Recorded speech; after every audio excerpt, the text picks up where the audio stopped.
Mga kababayan, huwag nyo nang hanapin ang mga pulis sa presinto sapagkat kami ay nasa inyo ng mga telepono. Dial 911, darating kami sa loob ng 5 minuto. Lilingkod sa bawat Pilipino at magbibigay ng tamang impormasyon para sa tahimik at maayos na Pilipinas. Police News Network, alagad ng batas, tagapagtaguyod ng balitang pulis, sandigan ng mamamayan, patnubay ng katotohanan. Kampo Krame, maghahatid ng pinakahuling kaganapan at nagbabagang balita. Ito ang PNN Police News Network. At ngayon, ang inyong mga tagapagbalita.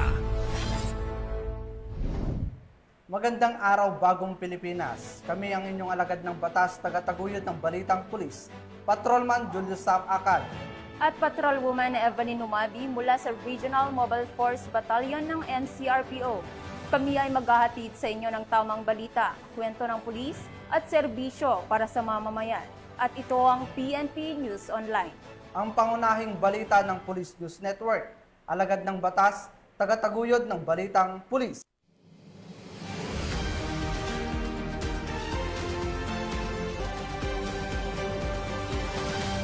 Narito ang mga balitang dapat niyong abangan. Mahigit 6 na milyong pisong halaga ng smuggled cigarettes na sabsam sa Digos City. Binatilyo, arestado sa pagbebenta ng illegal na droga. At Cyber Awareness Symposium at live simulation ng 911 5-minute response isinagawa sa Police Regional Office 6.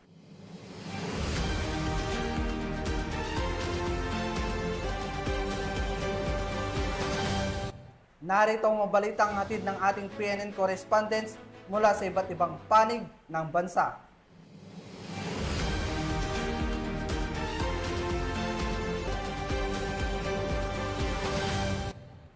Simulan natin ang balita mula sa bahagi ng Luzon.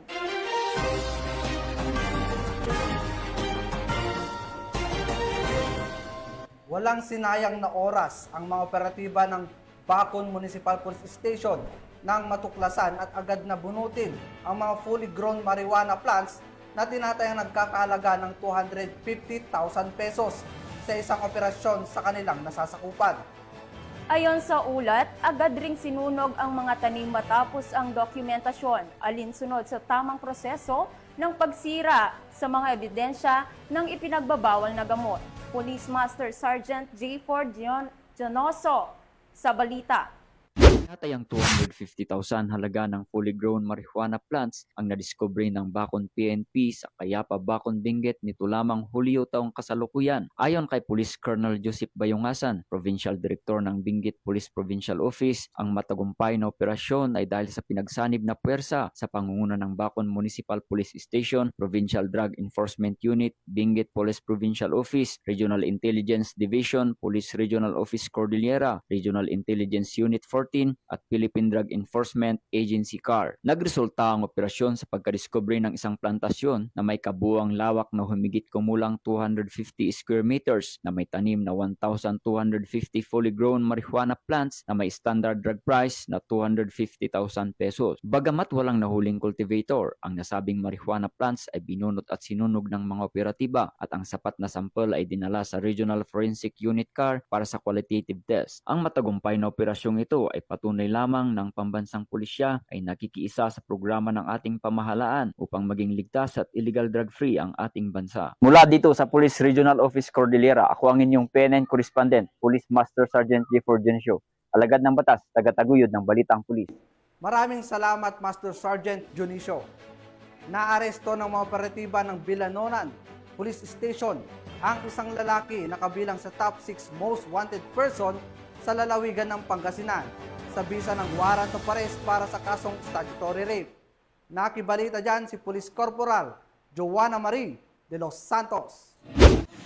Arestado ang isang lalaking nakabilang sa top 6 most wanted person sa lalawigan ng Pangasinan sa ikinasang manhunt operation ng Binalonan Police Station, katuwang ang iba't ibang unit ng Philippine National Police dakong alas 12 ng tanghali nito lamang Miyerkules sa Barangay Poblacion, Binalonan, Pangasinan. Kinilala ni Police Major Zainon A. Piking, Chief of Police ng nasabing istasyon ang suspect sa pangalang Joseph, 24 anyos, isang solar installer, Tubong Season, Pangasinan at kasalukuyang naninirahan sa Binalonan. Siya ay naaresto sa bisa ng warrant of arrest para sa kasong statutory rape na inisyu ni Honorable Edwin Bautista Maynigo ng Family Court Branch 16 Ordaneta City, Pangasinan na walang inirekomendang piyansa. Ang suspect ay kabilang din sa listahan ng top 3 most wanted person sa munisipalidad ng bayan ng Binalonan. Agad naman siyang isinailalim sa physical at medical examination bago tuluyang dalhin sa kustodiya ng pulisya para sa tamang disposisyon. Ang matagumpay na operasyon na ito ay patunay ng dedikasyon ng kapulisan sa paghahatid ng hustisya at pagsasakatuparan ng mga batas. Sa ilalim ng kanilang masigasig na kampanya, titiyakin ng PNP na ang mga kriminal ay mapapanagot at ang kapayapaan sa bawat komunidad ay mapangangalagaan.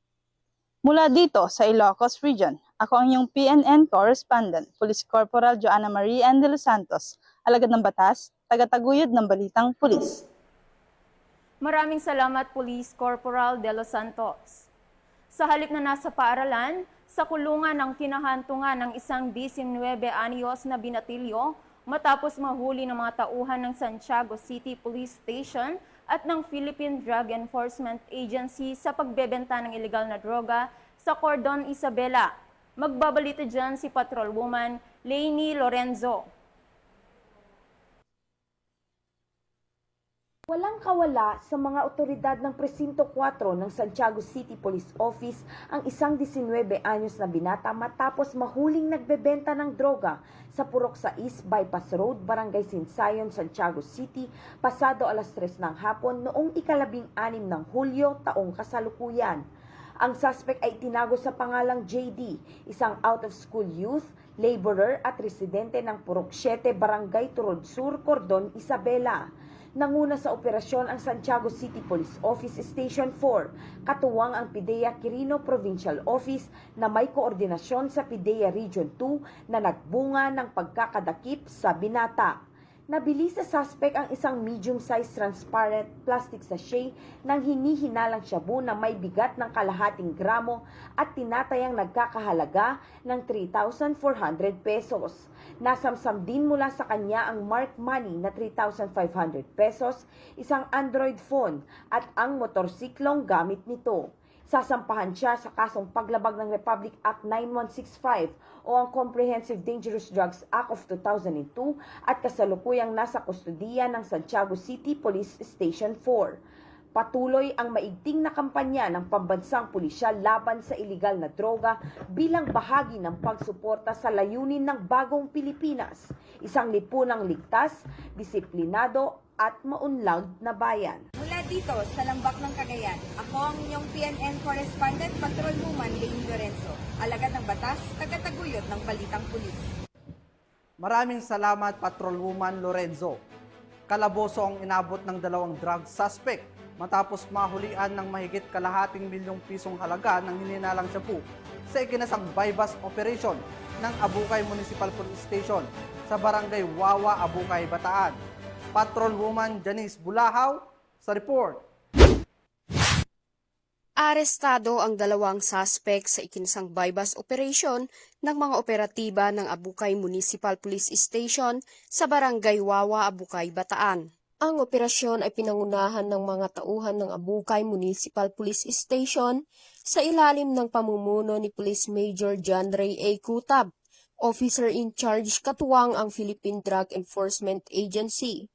Kinilala ang 2 lalaking suspect na sina alias Mark 37 anyos at residente ng Barangay Wawa, Abukay, Bataan at si alias Jose 64 anyos, residente ng Barangay Kaparangan, Orani, Bataan. Nakumpiska mula sa mga suspect ang 11 piraso ng heat seal transparent plastic sachets na naglalaman ng hinihinalang shabu na may tinatayang kabuuang bigat na 79.99 gramo at may standard drug price na 543,932 pesos. Ang mga suspect at mga nakumpiskang ebidensya ay nasa kustodiya na ng Abukay MPS para sa kaukulang dokumentasyon at pagsasampa ng kasong paglabag sa Section 5 at 11 ng Article 2 ng Republic Act 9165 o ang Comprehensive Dangerous Drugs Act of 2002. Patuloy ang maigting na kampanya ng Bataan Police Provincial Office sa ilalim ng pamumuno ni Police Colonel Marites A. Salvadora laban sa ilegal na droga. Alinsunod sa direktiba ng PNP Chief Police General Nicolas D. Torre III at ni Police Brigadier General Ponce Rogelio I. Peñones Jr., Regional Director ng Pro-3, upang mapanatili ang kaayusan at kapayapaan sa buong lalawigan ng Bataan. Mula dito sa gitnang Luzon, ako ang inyong PNN correspondent, Patrolwoman Janice Bulahaw, alagad ng batas, tagataguyod ng Balitang Pulis. Maraming salamat, Patrolwoman Bulahaw. Nasa kote ng mga otoridad ang isang high-value individual sa Naga City, Camarines Sur, sa ikinasang buy-bust operation na nagresulta sa pagkakakumpiska ng mahigit 500,000 pisong halaga ng hinihinalang shabu. Police Staff Sergeant Irene Hani Tria Abad, ibalita mo. Tagumpay na naaresto ng Police Regional Office 5 ang isang high-value individual sa isinagawang buy-bust operation sa Naga City, Camarines Sur nito lamang ika-16 ng Hulyo taong kasalukuyan. Ang operasyon ay isinagawa ng pinagsamang mga operatiba mula sa City Intelligence Unit, City Police Drug Enforcement Unit at Police Station 1 ng Naga City Police Office sa pakikipag-ugnayan sa Philippine Drug Enforcement Agency Regional Office 5. Ang suspect na kilala bilang alias Kaloy ay naaresto matapos magbenta ng iligal na droga sa isang undercover operative. Nakumpiska ng mga otoridad ang 23 heat-sealed plastic sachets na naglalaman ng hinihinalang shabu na may timbang na 80 gramo na nagkakahalagang 544,000 piso. Mahaharap ang suspect sa kasong paglabag sa RA 9165 o ang Comprehensive Dangerous Drugs Act of 2002. Pinuri naman ng bagong talagang Pro-5 Director na si Police Brigadier General Nestor C. Babagay Jr. ang operasyon kung saan ito ay sumasalamin sa walang humpay na pagsisikap ng kasurug cops na sugpuin ang iligal na droga sa naturang rehiyon. Mula dito sa Bicol Region, ako ang inyong PNN correspondent, Staff Sergeant Irene Hani Tria Abad, alagad ng batas, tagataguyod ng Balitang Pulis.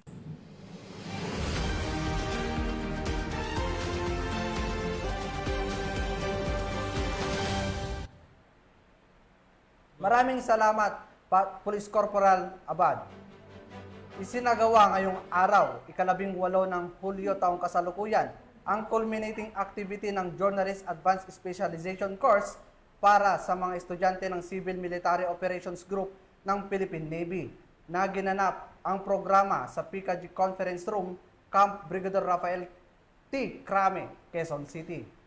Pinangunahan ng aktibidad ni Police Brigadier General Marvin Josaro, Director PKG, bilang pangunahing tagapagsalita. Dumalo rin si Colonel Nilo Jackson, Philippine Navy Marines, General Staff Corps Deputy Commander ng CMOG Philippine Navy, na nagbigay ng suporta at paggabay sa mga kalahok. Bilang bahagi ng programa, nagbahagi si Junior Officer 3 Rosana Mariras, estudyante ng JOASC Class 03-25 ng kabuuang karanasan ng mga estudyante mula sa kanilang on-the-job training. Ipinahayag niya ang mahalagang aral at mga natutunan ng buong grupo habang nagsasanay sa civil military operations na nagbigay liwanag sa praktikal na aplikasyon ng kanilang mga curricular na aralin. Ang nasabing kurso ay naglalayong paigtingin ang kasanayan ng mga estudyante sa larangan ng journalism, lalo na sa konteksto ng civil military operations na mahalaga sa pagpapatibay ng ugnayan at komunikasyon sa pagitan ng militar at civilian sector. Tunghayan naman natin ang mga balita mula sa Visayas.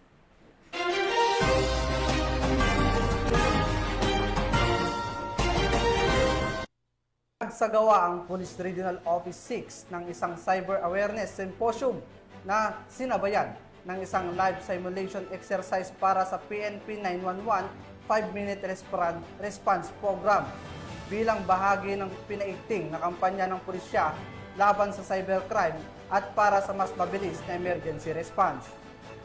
Tinitiyak ng Pro-6 na magpapatuloy ang mga ganitong aktibidad upang mapalawak ang ugnayan ng pulisya sa komunidad at patatagin ang tiwala ng mamamayan sa serbisyong handa sa anumang oras. Nakatutok dyan si Patrolwoman Justin May Halores.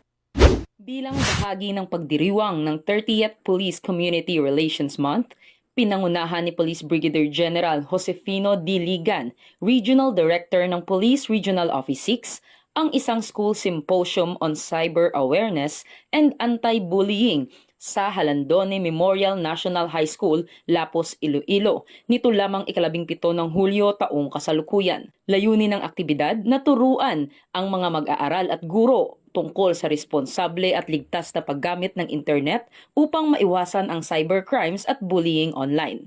Sa talakayan, ipinaliwanag ni Police Brigadier General Ligan ang mga panganib ng hindi tamang paggamit ng social media, pati na rin ang mga consequences ng cyberbullying. Isa sa mga highlight ng event ay ang live simulation exercise na nagpakita ng 5-minute police response capability ng Pro-6. Sa pamamagitan nito, personal na nasaksihan ng mga mag-aaral, guro at staff ng school kung gaano kabilis, organisado at epektibo ang aksyon ng kapulisan tuwing may emergency situation. Ang demonstrasyon ay patunay ng commitment ng PNP sa pagpapanatili ng seguridad lalo na sa mga paaralan. Bukod sa symposium at simulation, nagkaroon din ng posting of informations at pamimigay ng 911 calling cards at bookmark sa mga participants. Ito ay bahagi ng information drive ng Pro-6 upang mas maging accessible ang kanilang serbisyo at maiparating ang tamang impormasyon sa publiko. Sa pamamagitan ng ganitong aktibidad, ipinakita ng Pambansang Pulisya ng Pilipinas ang kanilang dedikasyon sa modern, professional at community-based policing. Dahil sa bagong Pilipinas, ang gusto ng pulis, ligtas ka. Mula rito sa Police Regional Office 6, ako ang inyong PNN Correspondent Patrolwoman Justin May Halores. Alagad ng batas, tagataguyod ng Balitang Pulis. Maraming salamat Patrolwoman Halores. Bilang bahagi ng pakikiisa sa ika-30 Police Community Relations Month, nagsagawa ng libreng gupit ang Bayawan City Police Station para sa mga residente ng lungsod upang iparamdam sa publiko ang malasakit ng kapulisan hindi lamang sa larangan ng seguridad, kundi pati na rin sa pangangailangan ng komunidad. Yan ang balitang hatid ni Patrolwoman Flora May Asares. Naghandog ng libreng gupit ang mga tauhan ng Bayawan City Police Station katuwang ang Recon Amber NIR 18 o Advocacy Support Group na ginanap sa mismong harap ng Bayawan CPS, Barangay Ubos, Bayawan City. Ito lamang 14 ng Hulyo ng taong kasalukuyan. Ang naturang aktibidad ay ginanap bilang pagunita sa 38 Police Community Relations PCR Month. Ang libreng gupit ay pinaaabot sa mga kapulisan ng Bayawan at kanilang mga kapamilya at pati na rin sa mga residente ng naturang lugar. Ito ay nagsusulong ng wastong pag-aayos habang pinalalakas ng ugnayan sa pagitan ng pulisya at komunidad. Layunin ng programa na makipag-ugnayan sa komunidad sa pamamagitan ng pagbabahagi ng mga impormasyon sa pag-iwas sa krimen, pagpapaalala sa kaligtasan at pagpapatupad ng 911 emergency hotline. Ito rin ay naghihikayat sa aktibong pakikilahok sa pagpapanatili ng kapayapaan at kaayusan sa loob ng lokalidad. Na ito ay kinabibilangan ng ating mga PNP personnel, kanilang mga mahal sa buhay, kabilang din ang mga tricycle drivers, traffic enforcers at ilang pang mga residente ng ating komunidad. Sa temang, sa bagong Pilipinas, ang gusto ng pulis, ligtas ka, ay paalala sa ating lahat na ang kaligtasan at kapakanan ng bawat mamamayan ang pangunahing layunin ng inyong kapulisan dito sa Bayawan City. Mula dito sa Central Visayas, ako ang inyong PNN Correspondent, Patrolwoman Flora May Asares. Alagad ng batas, tagataguyod ng Balitang Pulis. Maraming salamat Patrolwoman Asares. Narito naman ang mga balita mula sa bahagi ng Mindanao.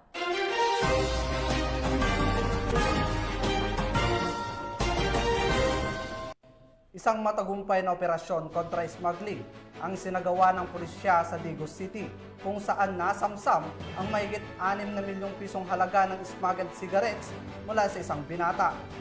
Hindi naman titigil ang kapulisan sa pagbabantay sa mga iligal na aktibidad sa rehiyon, lalo na ang pagpasok ng mga smuggled goods. Nakibalita dyan si Patrolwoman Daphne Pasaol. Bisa ng pinaigting na kampanya kontra kriminalidad at smuggling sa rehiyon, isang matagumpay na operasyon ang isinagawa ng mga otoridad na nagresulta sa pagkakaaresto ng isang binata na kinilalang si alias Joy Red, 19 anyos at residente ng barangay Tampakan, Hulo-Sulo. Naaresto siya madaling araw nitong Hunyo 17 taong kasalukuyan sa Dato Compound, Barangay Zone 1, Digos City. Nakumpiska mula sa sospek ang iba't ibang tatak ng smuggled na sigarilyo na umaabot sa 128 master cases. Ayon sa paunang tansya, ang halaga ng naturang kontrabando ay umaabot sa 6.4 milyon. Ang operasyon ay isinagawa ng mga intelligence operatives ng Regional Intelligence Division 11 sa pangunguna ng kanilang hepe na si Police Colonel Melvin R. Mutante, katuwang ang Regional Police Drug Enforcement Unit 11 at ang Digos City Police Station sa pakikipag-ugnayan sa Bureau of Customs Davao. Pansamantalang nakakulong ngayon ang sospek habang inihahanda ang kasong paglabag sa Republic Act 10863 o Custom Modernization and Tariff Act at Republic Act 10643, isang batas na naglalayong magtaguyod ng kamalayang pangkalusugan sa pamamagitan ng graphic health warnings. Tuloy-tuloy naman ang pagsusumikap ng Police Regional Office 11 sa kanilang pinalakas na kampanya kontra iligal na mga gawain bilang bahagi ng kanilang pangakong panatilihin ng kaayusan at seguridad ng mamamayan. Mula dito sa Davao Oriental Police Provincial Office, ako ang inyong PNN Correspondent, Patrolwoman Daphne Pasaol. Alagad ng batas, tagataguyod ng balitang pulis. Maraming salamat Patrolwoman Pasaol. Bumagsak sa kamay ng mga otoridad ang isang lalaki na target sa search warrant operation sa Cotabato matapos makumpiskahan ng ininarang shabu sa mismong tahanan nito. Naritong report mula kay Patrolwoman Jovelyn Dodoso. Ng mga operatiba ng Tulunan Municipal Police Station ang tinatayang 2.5 gramo ng hinihinalang shabu sa isinagawang operasyon sa Barangay Poblasyon Tulunan, Cotabato. Ang operasyon ay isinagawa sa bisa ng search warrant na nagresulta sa pagkakaaresto ng suspect na si alias Cardo na nasa listahan ng street level individual, legal ang edad at residente rin ng naturang lugar. Sa aktual na operasyon, nakumpiska mula sa pag-iingat ng suspect ang 7 heat-sealed transparent plastic sachet na naglalaman ng pinaniniwala ang shabu. Tinatayang may bigat itong 2.5 gramo at may kabuang standard drug price na 17,000. Agad namang ipinaalam sa suspect ang kanyang mga karapatang konstitusyonal gamit ang wikang kanyang nauunawaan alinsunod sa Miranda Doctrine at Anti-Torture Law. Nahaharap ang suspect sa kasong paglabag sa RA 9165 o Comprehensive Dangerous Drugs Act of 2002. Muling pinatutunayan ng matagumpay na operasyon ang walang tigil na kampanya ng PNP laban sa illegal na droga. Hinihikayat ang publiko na makipagtulungan sa mga otoridad upang tuluyang masugpo ang salot na ito sa lipunan. Mula dito sa General Santos City, ako ang inyong Police News Network Correspondent, Patrolwoman Jovelyn Dodoso. Alagad ng batas, tagataguyod ng balitang pulis. Maraming salamat Patrolwoman Dodoso. Dahil sa pagpapatuloy na operasyon ng pulisya kontra iligal na droga, 3 individual ang naaresto sa ikinasang bypass operation ng pulisya sa Ozami City. Tinutukan niya ni Patrolwoman Riza Sahonia. Tiklo ang 3 drug suspects sa ikinasang drug buy-bust operation ng mga operatiba ng Ozamis City PNP sa Barangay Maningkol, Ozamis City, Misamis Occidental nito lamang ika-17 ng Hulyo taong kasalukuyan. Kinilala ni Police Lieutenant Colonel Harvey Abellanosa, officer in charge ng Ozamis City Police Station ng mga drug suspect na sina alias Ipoy, 37 taong gulang, alias Michael, 29 na taong gulang at alias Adam, 22 taong gulang, mga lalaki at mga residente ng nasabing lugar.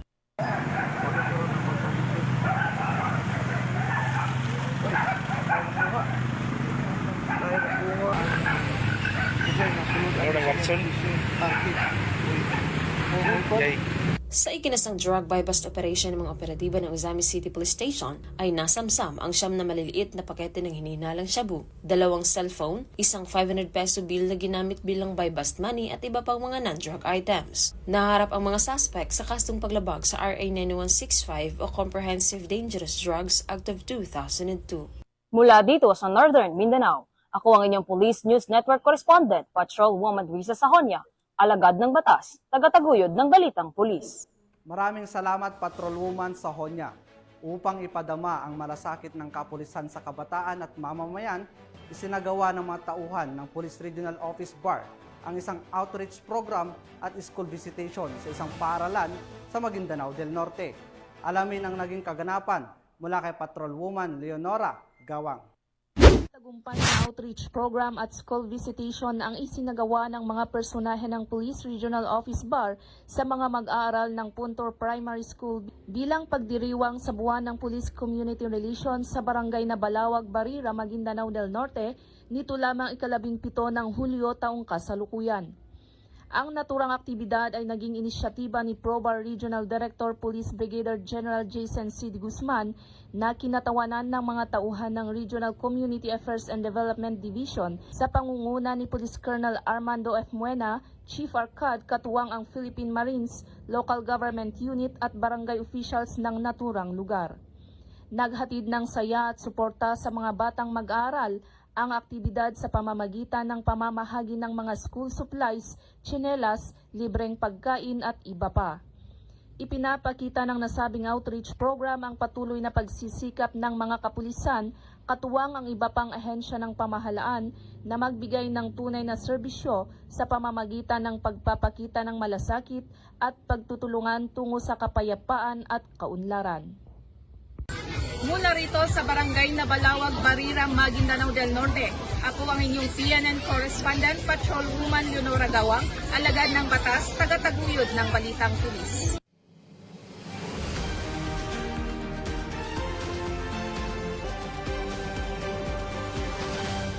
At yan ang mga balitang nakalap ng ating PNN correspondents mula Luzon, Visayas at Mindanao. At bago po tayo tuluyang magtapos ngayong araw, nais naming bigyang pugay ang isang napakahalagang tagumpay. Congratulations sa Regional Mobile Force Battalion ng NCRPO sa kanilang pagkakapanalo bilang kampyon sa katatapos lamang na Civil Disturbance Management Competition 2025 na dinaluhan din ng ating Chief PNP, Police General Nicolas Torre III, na ginanap kahapon sa Camp Bagong Diwa, Taguig City. Isang espesyal na pagbati rin, syempre sa ating co-host dito sa Police News Network, na si Patrolwoman Evelyn Lumabi, na bahagi ng RMFP NCRPO na nakikipagkitang gilas sa nasabing kompetisyon.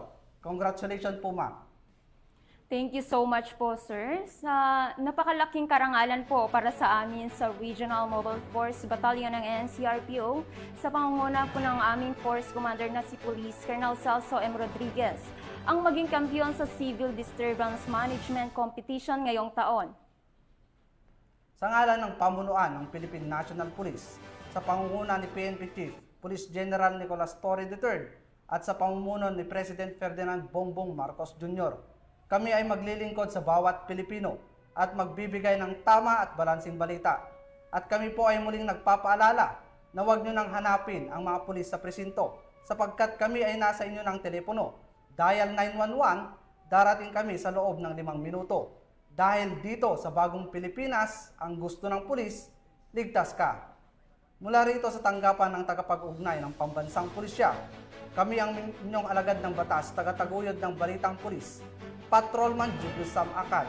At Patrolwoman Evelyn Lumabi mula sa Regional Mobile Force Battalion ng NCRPO. Maghahatid ng tamang balita, kwento ng pulis at serbisyo para sa mamamayan.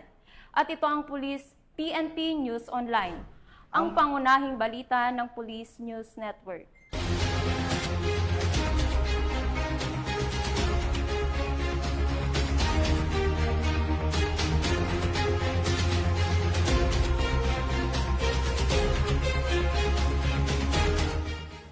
Police News Network, alagad ng batas, tagapagtaguyod ng balitang pulis.